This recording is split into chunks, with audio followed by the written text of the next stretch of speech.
रामपुर नाम का एक गांव था। वह गांव चारों तरफ हरियाली और सादगी से भरा हुआ था। उस गांव में बिरजू नाम का एक किसान रहता था। बिरजू बहुत ही मेहनती और एक ईमानदार किसान था। उसके पास एक छोटी सी जमीन थी। उसमें वह दिन रात मेहनत और लगन से काम करता था। बिरजू के पास ज्यादा धन दौलत नहीं थी, मगर उसके पास जो भी था वह उसके लिए अनमोल था। अरे भाग्यवान, मुझे जल्दी से खाना दे दो, मुझे जल्दी जाना है। हाँ जी, मैं आपका खाना अभी निकाल देती हूँ, मगर सुनिए जी, आप इतनी जल्दी में क्यों हैं? भाग्यवान, मुझे आज खास जगह पर जाना ही है। आज मुझे जमींदार जी ने अपने घर पर बुलाया है। क्या आपको जमींदार जी ने बुलाया है? भला ऐसा क्या खास काम आ गया है जो उन्होंने आपको बुलाया है? पता नहीं भाग्यवान, अब तो वहाँ पर जाकर ही पता चलेगा कि उन्होंने मुझे क्यों बुलाया। सुनिए जी, आपसे एक बात करनी थी। जमींदार जी के घर से आप जल्दी ही घर आ जाइएगा। मैं नहीं चाहती कि आप ज्यादा देर तक घर से बाहर रहें। रास्ते ठीक नहीं हैं और अब ठंड भी पड़ने लगी है।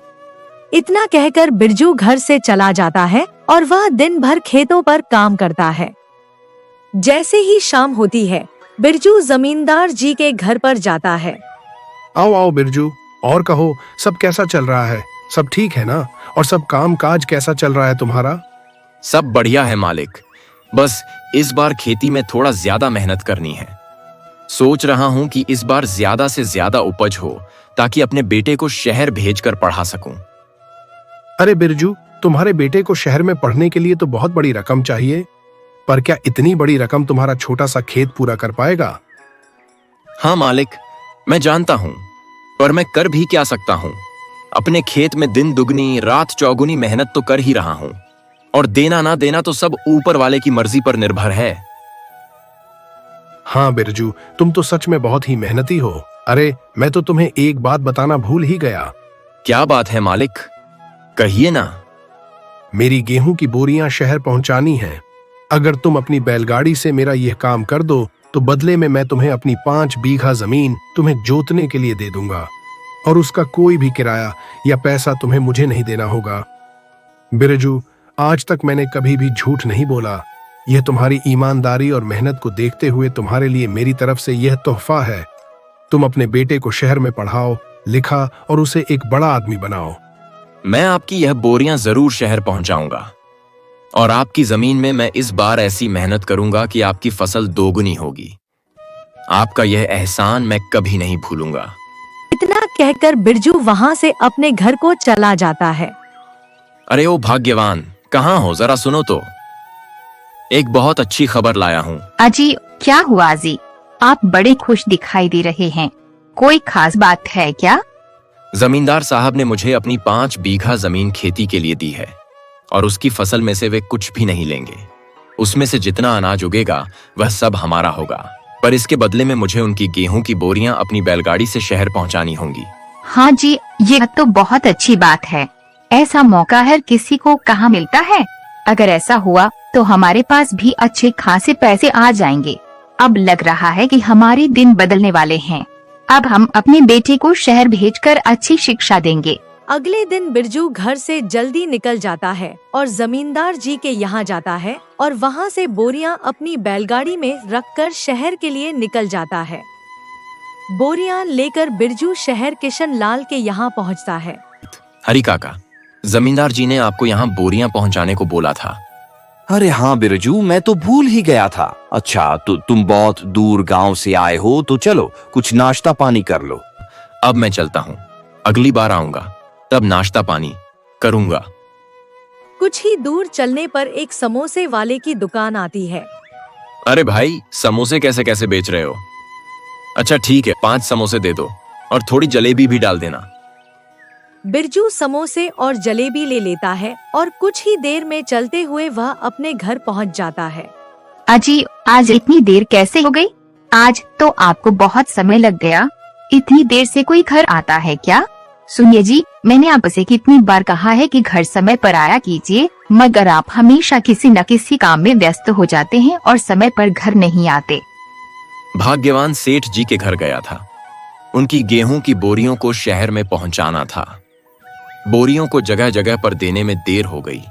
तब इतनी जल्दी घर कैसे आता? क्या भाग्यवान! काम में तो देर सवेर होती रहती है। चलो छोड़ो, अब मुझे खाना दो। चलिए बस अब रहने दीजिए, बातें बनाना तो कोई आपसे सीखे। आइए अब सब मिलकर खाना खा लेते हैं। पूरा परिवार मिलकर जलेबी समोसे खाकर सो जाता है। बिरजू दिन रात एक करके खेत पर काम करता है और बहुत ही कम समय में अच्छी फसल उगा लेता है। बिरजू के पड़ोसी को यह सब देखकर बहुत जलन होती है। सुनिए जी, क्या आपने सुना? बिरजू को जमींदार साहब ने 5 बीघा जमीन खेती के लिए दिया है। बिरजू तो पहले से ही अच्छा खासा कमा लेता था और अब तो उसके पास 5 बीघा जमीन और आ गई है। अब तो वह बहुत जल्दी अमीर हो जाएगा। हाँ भाग्यवान, मैंने भी यह बात सुनी है। सच कहूं तो मुझे भी उसकी खुशी देखी नहीं जाती। हर बार हर चीज बिरजू के ही किस्मत में क्यों आता है? अच्छा, अभी उसकी फसल तैयार होने दीजिए, तब हम देखेंगे कि आगे क्या करना है। उसी समय हम कोई कदम उठाएंगे। अभी कुछ भी करने का कोई फायदा नहीं होगा। ऐसे ही कुछ समय बीत जाता है और बिरजू की फसल पककर तैयार हो जाती है। सुनिए जी, बिरजू की फसल पककर तैयार हो गई है। यही सही समय है, हमें कोई ना कोई कदम उठाना होगा। इस बार तो हम उसे ऐसा सबक सिखाएंगे कि वह दोबारा फिर उठने की कोशिश नहीं करेगा। भाग्यवान, तुम ठीक ही कह रही हो, मगर बिरजू बहुत ही तेज इंसान है। उसे धोखा देना इतना आसान बात नहीं है। सुनिए जी, आप बहुत सारे जानवरों को उसके खेत में छोड़ दीजिए। वह सारे जानवर उसके खेत को बर्बाद कर देंगे, जिससे उसकी फसल पूरी तरह बर्बाद हो जाएगी और हम अपने मकसद में कामयाब हो जाएंगे। ठीक है भाग्यवान, मैं पूरी तैयारी के साथ जाऊंगा और उसकी फसल बर्बाद करके ही आऊंगा।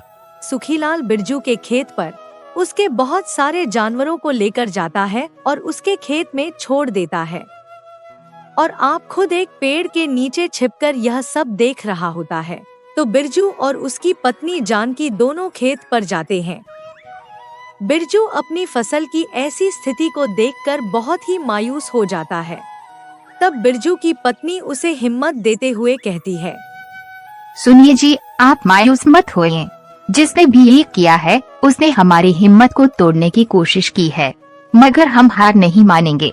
हम मेहनत करने वाले लोग हैं, एक बार फिर से उठ खड़े होंगे। मैंने सोचा था इस फसल के हो जाने से मैं अपने बेटे को शहर में पढ़ने के लिए भेजूंगा, मगर अब तो फसल ही ना रही। मेरे सारे सपने टूट गए। जानकी, हमारी फसल का इस तरह से बर्बाद हो जाना कोई हादसा नहीं है, बल्कि किसी ने सोच समझकर यह काम किया है। कोई हमें आगे बढ़ता नहीं देखना चाहता है, मगर साजिश करने वाला यह नहीं भूले कि ईश्वर सब कुछ देख रहा है। ईश्वर की लाठी में आवाज नहीं होती। उसको एक ना एक दिन अपने करने की सजा जरूर मिलेगी। कुछ दिनों बाद बिरजू के घर जमींदार आता है। सुनो बिरजू, मुझे पैसे चाहिए। मैंने अपनी 5 बीघा जमीन खेती करने के लिए दी थी, तो अब मुझे आधे पैसे दे दो। मेरे घर में जरूरी काम आ गया है। मालिक, मैं आपको कैसे बताऊं? मैंने दिन रात एक करके अच्छी फसल तैयार की थी, मगर पता नहीं कैसे फसल पकने पर किसी ने उसे पूरी तरह से बर्बाद कर दिया। मेरी सारी मेहनत बर्बाद हो गई। मेरे पास कुछ भी नहीं बचा मालिक। देखो बिरजू, अगर तुमने मुझे पैसे नहीं दिए तो तुम अपना खेत भी भूल जाओ। मैं तुम्हारी खुद की 5 बीघा जमीन भी अपने कब्जे में ले लूंगा, और अगर जरूरत पड़ी तो तुम्हारा घर भी ले लूंगा। जमींदार बिरजू का घर और जमीन दोनों अपने कब्जे में ले लेता है। इस गांव में अब हमारी मदद कोई नहीं करेगा। चलो हम शहर चलते हैं। वहां मेरा एक दोस्त रहता है, शायद वह मेरी कुछ मदद कर दे। बेघर हो जाने के बाद बिरजू अपने बीवी बच्चों को लेकर शहर की ओर चल देता है। अरे बिरजू भाई, कैसे हो और यहाँ कैसे आना हुआ?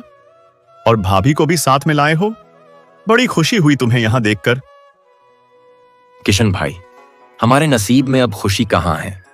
मैं यहाँ मुसीबत का मारा हुआ आया हूँ। हमने अपना गांव छोड़ दिया है। उस गांव में अब मेरा कुछ नहीं बचा है। मेरे इतने महीनों की मेहनत बर्बाद हो गई और जमींदार जी ने मेरा जमीन और घर दोनों अपने कब्जे में ले लिया। हमारे पास अब रहने का ठिकाना तक नहीं है। हम जाएं तो जाएं कहां? बिरजू भाई, तुमने बहुत अच्छा किया कि यहाँ चले आए। मैंने दूसरी जगह पर दूसरा घर ले लिया है। आज से तुम और तुम्हारा परिवार इसी घर में रहेंगे। और ये लो कुछ पैसे। अभी तुम्हें इन पैसों की बहुत जरूरत है, और तुम्हें किसी चीज की जरूरत पड़े तो मुझे बिना किसी हिचकिचाहट के बताना। किशन भाई, तुमने मेरे बुरे समय में इतनी बड़ी मदद की है, मैं इसका एहसान कैसे चुकाऊंगा?